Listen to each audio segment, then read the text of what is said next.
calli si dhaggeeffadhu. Nagu hunduma keessa nuti ifamna godha. Ani amma agendaan kan maayikii waan dhaggeeffadhu laa dubballeessa amma booda ani dhaggeeffadhu intala si koomandooti abbaan kiyya warra arsiiti dhaggeeffadhu ani haatiti yaa harargee arra booda maakiin harargee itti naaf hin dhaabbatiin dhageesseemi. Okay. Arra booda maqaan hoola. Ati harargee miti? Ana harargee miti ittiin dhaladhe malee. Okay, ati arsiidha? Maqaa kiyya nan kaasiin doonqoo. Okay, rafoon qabu ati arsiidha naa deebisi gaafi kiyya. An arsiidha. Okay. Ibsaas namni rakkoon harangee. Arra booda waa'ee ibsaa singalchu ibsaa maqaa keetiin yaamamu. Koi rafoon qabu ati ibsaan dabali sin kenne malee. Arra booda maqaa kiyya hin yaamina.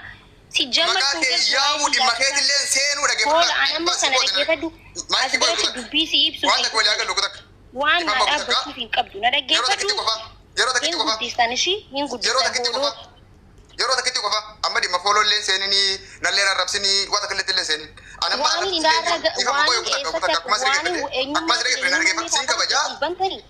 eenyummaa okay yoo arrabaa deemte dhifama naa godhi wal gaggeessina baatanii bareeda maaliif jennaani bultii namaa waggaa jettu adeeroo dhifama ogu takka bultii namaa waggaa jettu amma gurbaan kunii fi mucayyoon tuni dhiirsaaniiti dhimma bultii irra jirru bar baabaa kiyya dhimma sagalee irra jirra bar osoo gurra keetiin dhageessu waa'ee bultii maaltu fida keessa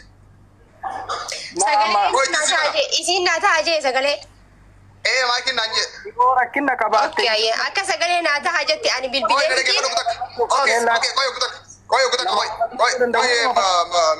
Mabruk dhifama naa godhi yeroo takka ofa naa kanni amma laal dhimma bultii dhimma hojii kiisuu dhimma waliin koo keessan jiru waan atileen itti seenullee barbaadullee agendaan mana kiyyaa kanaa miti 1 point wanni guddaan barbaadu maa inni afaan maayikii kasoban qam sagalee maayikii kasoban qam miira gaddaatii fi kufaatii fi rakkoo keessi jiraachuu isitiin miira guutame ka isin gaqqabdee dubbachaanii jirtu kanaatu na dubbisee kana qofraa dubbatta abbaan barbaadee mana kana ol seente kan seeyyam kana raafe bakka biraan itti asuu dandeessa dhimma bultii isaanii ani dhimma bultii namaallee seenullee barbaadu garuu amma sagalee qofa waliin haa dhageeffannu.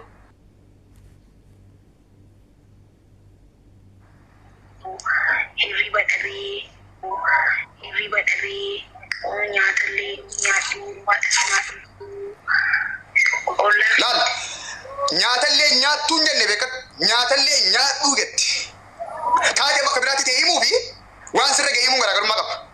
Nyaatallee nyaattuun jenne rakkoo namaa asuu jirta kan jenne nyaatallee nyaadhuu jette okay hirriiballee hin qabduun jenne hirriiballee hin qabuu jette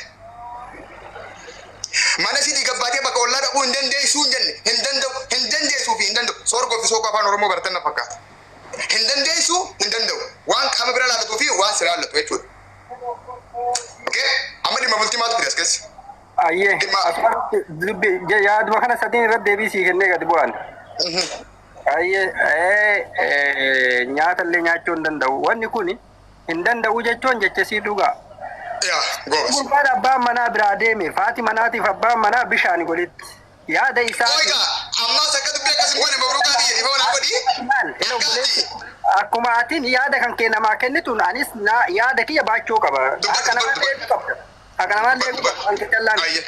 Komantii maal cuftan sadabbaan komantii maaliif cuftan? Isin arraba heddummaatee inni ishee kana waalamnee fi komantii cuftan. Duba akkanatti bar dhiibbaa namaa arrabni eessa jira yaani nama mirga namaati hin danda'u. Abbaan manaatiif haati manaa. Arraba heddummaatee wallahi billahi. Komantii dhibba rakkoo qabu garuu arraba heddummaatee. Manaatiif haati manaa walii uffata waan ta'eef sababa yaada isaa eega inni na biraa deeme sababa isaa yaada isaa nyaachuu hin danda'u jechootu mala. Dhugaa isaa wajjin jireenya ji'a akka haa ta'u lama haa ta'u dabarsine kana keessa hirriba sin qabu jechootu mala. Hiikni gara hedduutti sookoo fi soorgoon isaa hiikama afaan oromoo bal'inni hiika badhaa qaba. Kanaaf waan kanaatuu qorattee keessa gadi buuteeti moo. Asumarratti si deebisaa qoy gaafuu takka mabruukaa kiyya yaada kiyya damurtallee kanaan hin jenne dhiifama naa godhe ogguma takka qofa. Laali sababa wal jaalatanii abbaan manaa biraa deeme naan jette. Sagalee siitii akkana dubbisi akkanatti ni qabu dhifama naa godhi.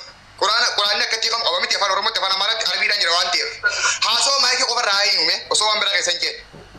Haasawaa siirraa akka hubannatti sababa abbaa manaa kan jaalattu biraa deeme gadda jaalalaa qabaattee osoo hin taane rakkoon isirra geetu. On taargeetiin guddaan ati tuquttee ilaaluu dandeessu inni mana gabbee bakka ollaa dhaquu hin danda'u. Diktaatarship qaama dhiibee qaama miidhe qaama hidhee jira gaafan. Kun ammoo jaalalaa hojii waliin qabatu namni jaalatu biraa fagaachuudha hojii waliin qabatu manaa baanii ollaa bira dhaquu dadhabuun. Amma sigalee fakkaatu inni jechuun barbaade. Akkamitti akkasitti hiike mee adeemsi. Sagalee tana keessa anaaf sagalee ta'a wanta kana ani dubbachuun dadhabe sagalee naaf ta'a wanni jettu wayii jira bakka kanaa qabdee. Osuma isin jechuu baattee illee sagaleen hin taafan maaliif osuma dabbaal takkaa'uu baaburee takkaa'uu mani jettee nyaamuu baattee sagaleen sun kun na bira gahee kennaan rakkoo keessatti gurguruu ati dabbaal jaartii ofiitiin gandan dhaqinii bakka fedha ani mirga jaartii dandeessan booda geeffadha obboleessa siriyyaa jaartii keenya hiinee akka barbaanne goonaa mirga jedhu hin qabdu dhiifama naa godhi. Hin qabdu mirga kasii jiru mirgi kasii. Mirgi kasii hin jiru. Qoy deengadda baaburee jedhamu naguu deengadda osuma teessisa girtuu aadaa sukkoon du'aasaa turreeti artistiin keenya tokko maqaa isaa irraan fadhee jira nama aarsiiti. Maal isin jedhi beektaa? Aarsiin gaafa intala si kannu maal jedhee? Diraan siin kanne malee ijaa fi afaan siin kanne akkasii siin kanne ani diraan siin kanne siin gajee aarsiin dhugu. Jaartiin nama ajaa'ibu qaama takkaa'u jireenya walooti malee cabsi ajjeesii dhiigaa fi lafee yaasi jaanni jiru hin jiru. Akkasitti hubadhu kan. Lakki gandallee haadhattu ka jedhanii akka seeraatti seera ambaatti gandallee dhaqi wanni jedhamu hin jiru. Marii dhiirsaatiin ta'a malee wanni ta'u gizee. Kuni miidiyaadha laali waan ati gochuu qabdu abaa kiyya. Kuni gulantaa miti booroo miti booda hirribaati miti dhiifama naa godhi. Asirratti ganda wanni jedhamu hin jiru.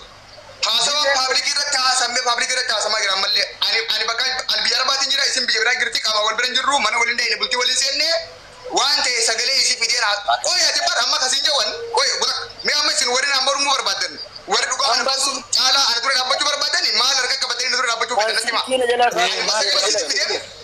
Ila dhaggeeffadhu silkiin jalaa kaasuu diddaama bilbilee ani yeroo atamma ishee hikimaa walii haasaa turtani. Roobas anamma qaama kana qofaan barbaada qaamni an barbaadu maa inni qaamni nama hoo danda'u qaama maayikii irratti maayikii waan kana deebii kannisiisuu danda'u qofaatu nama hoo danda'a. Kanarraan kaase filis nama naa godhaa jira gabaa.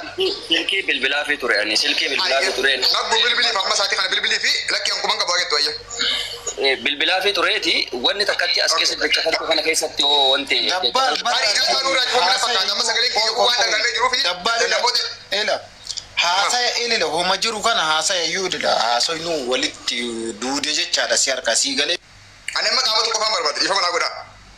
Qaama takkitti na qofsa qofaan barbaada.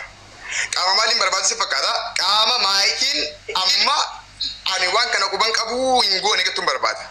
Lakki rakkoon irra hin geenye wanni kun itti yaadamee shiraan lafaa fuudhame ani keessa jiru qaama joon barbaada. Ani kun sagalee maayikiitti si dibana hakkeessi rakkoo isirra gahee himachaa jirtu waraabadhaati bakka barbaadanii deema sagalee ta'a. Dhiifama ogu takka sagaleen si dibanaatii muti qabadhaa. Hirriba dhabee nyaatallee nyaatu wanta sanaaf hin qabu.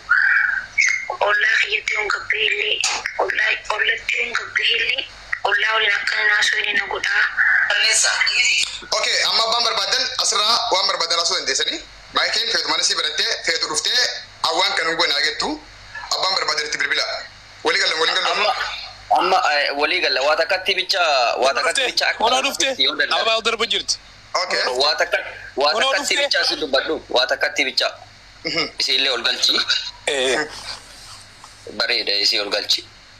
Yoo feekii taate yoo isiin taane yoo feekii taate wanni takkatti ansi dubbachuu barbaade akka nama tokkootitti yoo yeroo nuu kennite yoo funoo fakkeenya isiin kaabtu yeroo nuu kennite geezima xiqqoo nuu kenniteetti yoo jette Takka carraanaa kana dhagama.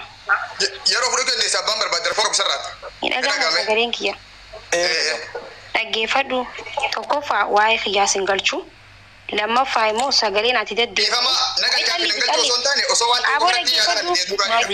dhaggeeffadhu sagaleen ati amma deddeemuu jirtuuni. Dhiifama naa godhi maayikii yararra muutii qabachuu osoo hin taane agandaa ofirratti deebii kana filis.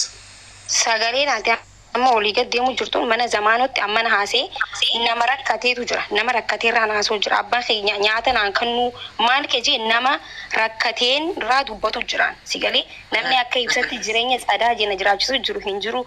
Namni akka ibsatti hin jiru. Jamma dhaggeeffadhu arrabuu. Rakkoon irra hin geenye sagalee naan ta'e. Fitachiisi duba.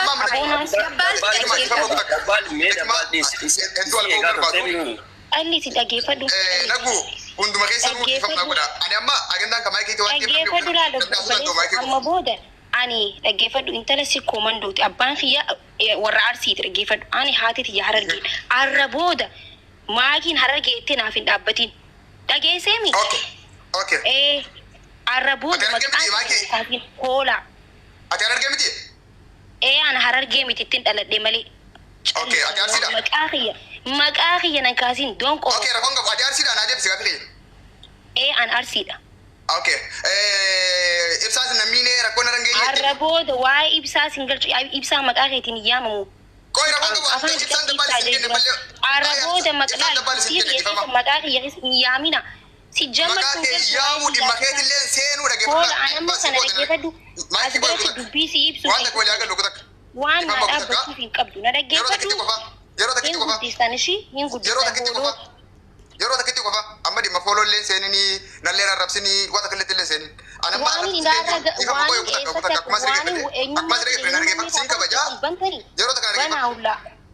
okay, yoo arrabaa deemte dhifama naa godhi wal gaggeessina. Nageetta olii yoo arrabaa deemte. Ani yoo feete arsii ta'e yoo feete argite yoo feete wallagga ta'e dhimma wallaggummaa fi argummaa fi arsummaa katira dhimma hin qabu. Justice ana haqa kan keetiin akka argummaatti osoo hin taane akka namummaatti dubbachuu barbaade. Isaaf lakki ani miidhamne ibsaan na rakkisee na obaasee na wajjin jiraatu jira sagalee naan ta'ini akkati waa'ee kiyyaa asuu hin barbaadu ati jennaan sa'aatii ammaa irraa kaasee dabbal keessaa beera. Okay? Yoo feete jiraat yoo feete du'i akka barbaade ta'e. Jalqabaa san karaa dubbachaa ture si arrabsaan turre namallee arrabsaan turre akka argee akka arsitti maal jee kutaa namallee hin yaamne justice waan justice haqaa fi haqa qofa sagalee maayikii kan hin miidhame gettu ba'ee na bira ga'ee jira wanni kun hangam takka dhugaadha kayyoo fidadhee dhufe. Kanarratti dhuftee eega deebii kan nite aama signaallu abibti.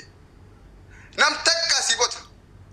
Si jammar namnummaa rakkaan argetti si qeeqaa turellee hin jiru namnummaa rakkaan argetti si haamaa turellee hin jiru. Arge taatee arsii kan argenis tokko hundinuu Oromoodha. Namni rakkoo arsii rakkoo argee qabu hin jiru gowwaan akkasii yaadu immoo mataa isaati.